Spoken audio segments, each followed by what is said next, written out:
When we wax a ski, we end up with a whole bunch of paraffin on the surface of the ski. We also put paraffin into solution in the amorphous materials in the base. And that's the real purpose of this. We're trying to ski on the modified base material, not on the wax itself. So part of waxing is getting rid of all the wax on the surface of the ski. When we use brushes in waxing, we're trying to do one of three things, or maybe all of them at the same time. First, we're ensuring that we're getting all the wax off the surface of the base. Typically that happens with a good sharp scraper. If you do a good job scraping, you're not normally left with a lot of wax right on the surface. But very often people have cruddy scrapers that are dull and they don't do a good job scraping the ski, and so sometimes if you're not in a shop environment or if you don't take good care of your tools, you've got to cover for bad scraping with good brushing. The next thing that we need to do with the brushes is ensure that we're cleaning out the structure, cleaning out the grind pattern, cleaning out the micro grooves in the base that help to provide speed, stability, and performance, crystal management, moisture management on the base material. And for that, we need brushes that are fine enough to get into the structure.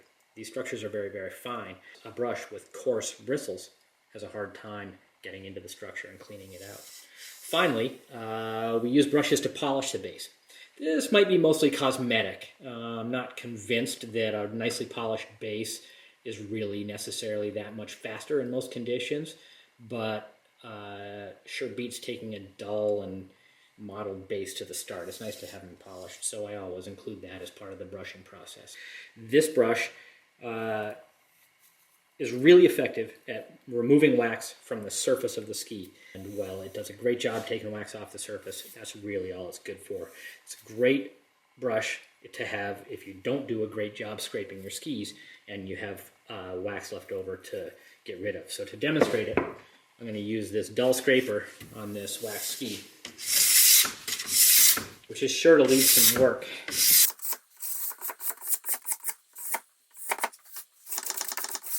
I hate dull scrapers. Okay, monster brush.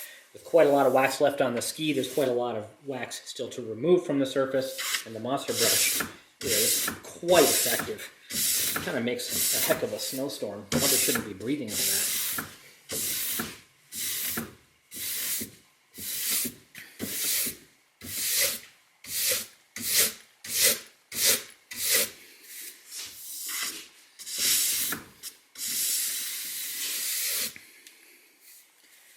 That's far from a complete brushing job, but if you've got wax left on the surface of the ski that you've got to get rid of, there's nothing more effective than that monster brush at dealing with it.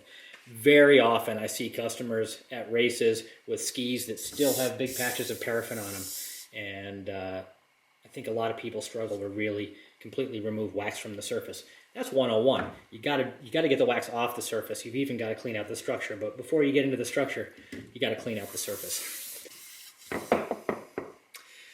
The next brush I want to talk about is this straight steel oval brush.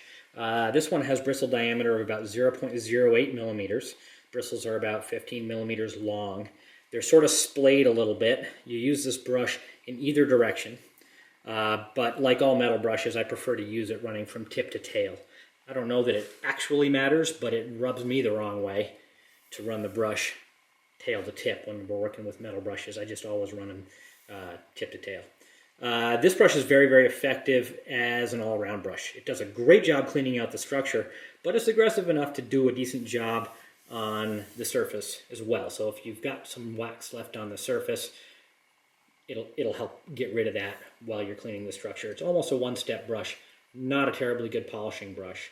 It's a very expensive brush. This steel is sourced in Germany, and you know, as I said, the material used in the bristles, along with the orientation, spacing, and length, is really critical to the feel of the brush, and this is really one of my favorites. Let me scrape a ski and show you.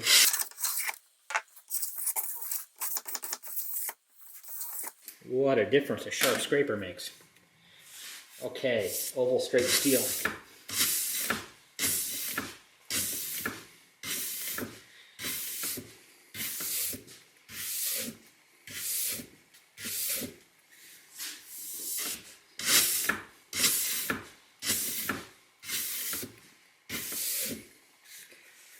That's about all that's necessary. Like I said, it's not a polishing brush, very effective at removing small amounts of surface wax and at cleaning structure.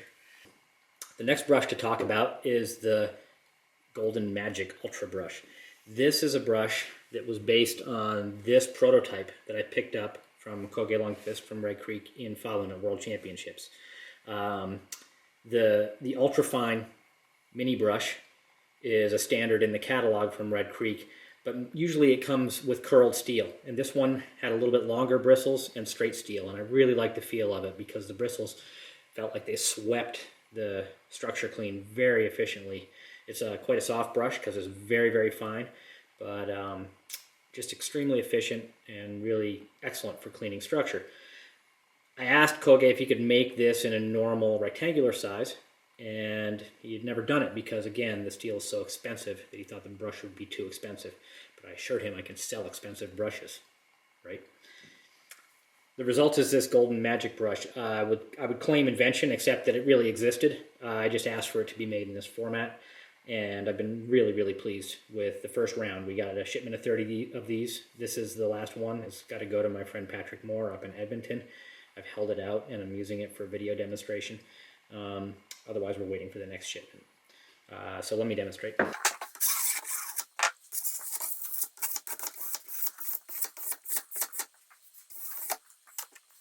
This brush can be used in either direction here, but again, I like to brush from tip to tail with metal brushes.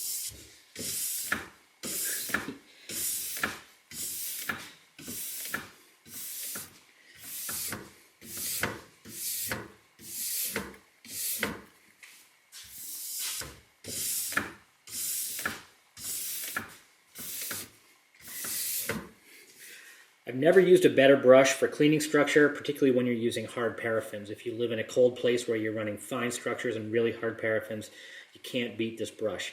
However, this brush does not do a great job dealing with wax left on the surface. I'm not sure exactly why that is. I would think that these bristles, as effective as they are for cleaning structure out and pulling wax up out of the structure, would do a better job taking it off the surface, but it really doesn't deal with that very well at all. One of the heavier brushes is a better bet for that. The next brush to show you is the blue nylon polishing brush from Red Creek. This is really a favorite polishing brush. It does a really nice job. It's got relatively fine bristles, not super fine, but they're pretty stiff, and they do a nice job polishing all the facets of the structure. Many stiff nylon brushes have extremely coarse bristles. One that I measured earlier today was 0.4 millimeters. And while it's very stiff and will do a good job polishing right on the surface, it really doesn't polish the facets of the structure, the different surfaces that you find on a ski base. Whereas this brush, although it's not super fine at a bristle diameter of a little less than 0.2, maybe closer to 0.15, does a really good job of polishing all the facets.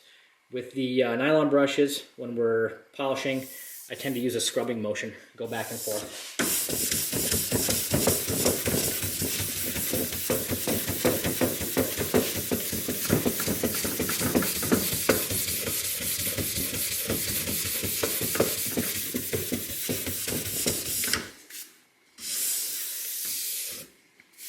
The next brush to demonstrate is this Red Creek Horsehair brush. This is a fairly stiff, natural fiber horsehair brush.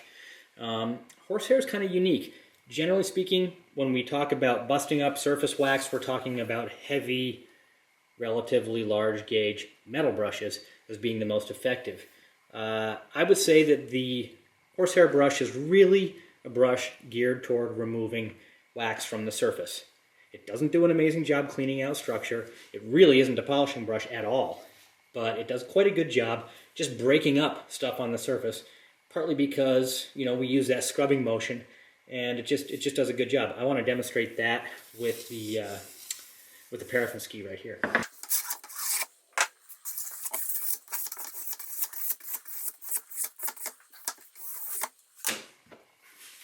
Like I said, we use a scrubbing motion with this brush.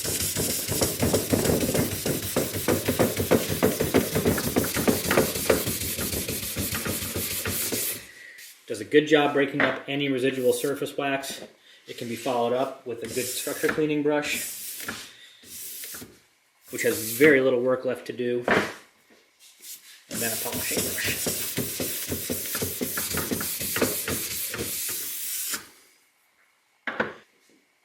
The other thing to show you about the Horsehair brush is how effective it is at dealing with powder applications. This is a ski with some HFC 21 powder on it. There are two great uses of the Horsehair brush on powder. One is if you're making a brushed up and re-ironed application. We often do this in wet conditions to ensure really good coverage with the powder. You can use the heel of the brush on an angle like this and kind of scrub up the powder.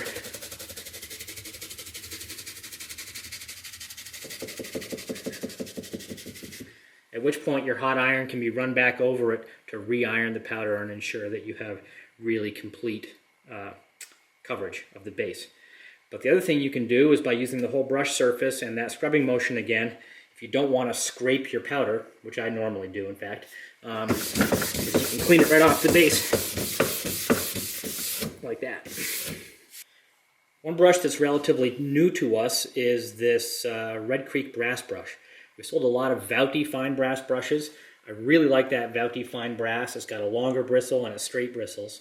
This is about the same bristle diameter, a little shorter, curled bristles. We brought this one in to test it, and I've ended up really liking it. In large part, one of the reasons I like it is because we can get it considerably less expensively than the Vouty brush. I think this thing goes for about $30, $31.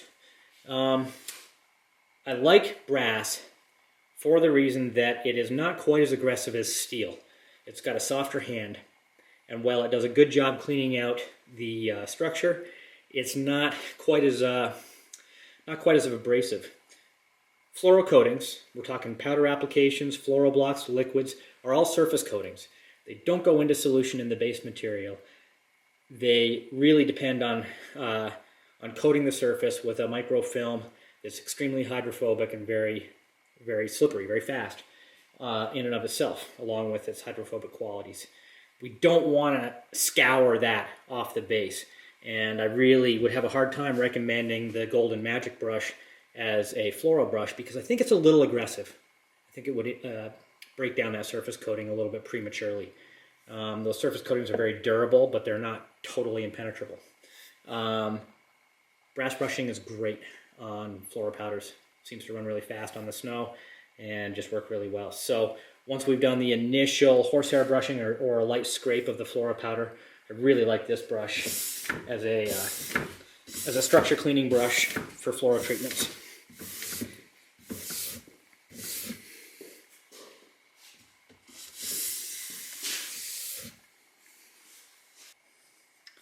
Finally, I wanted to show you this Red Creek white nylon brush. This is another one of the Racing Service silver brushes from Red Creek. It's got very, very fine white nylon bristles. It's stiff, but not super stiff. It gets into the surface and polishes all the facets very effectively, but I also really feel like it doesn't destroy the surface coating, especially if we're using liquid applications or hand-corked floral blocks where we're not talking about a crystallized, hardened heat application. I really, really like using this brush. Again, we can polish.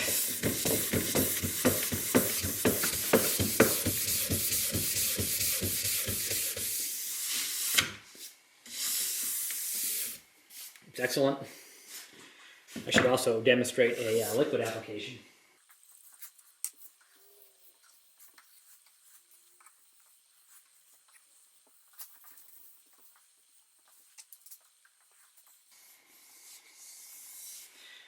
Most of our liquid applications these days we're just putting on and leaving. We don't work them with hand corks very often at this point. They tend to have really good durability, at least the Vouty liquids do, and some of the others that we're testing and playing with seem to have good durability without a lot of hand corking or mechanical work on the dried surface. Pretty much we want to let them set and then lightly brush them and take them to the track. This white nylon brush is an excellent brush for finishing liquids or floral blocks. It has just the right amount of stiffness and texture to really clean the surface effectively, very quickly, but it's not astringent at all. It doesn't break down that surface prematurely. Yeah, I don't think you could overbrush with this brush at all. You can go both directions or just one. Doesn't matter all that much. With these surface coatings, we're not taking too much material off.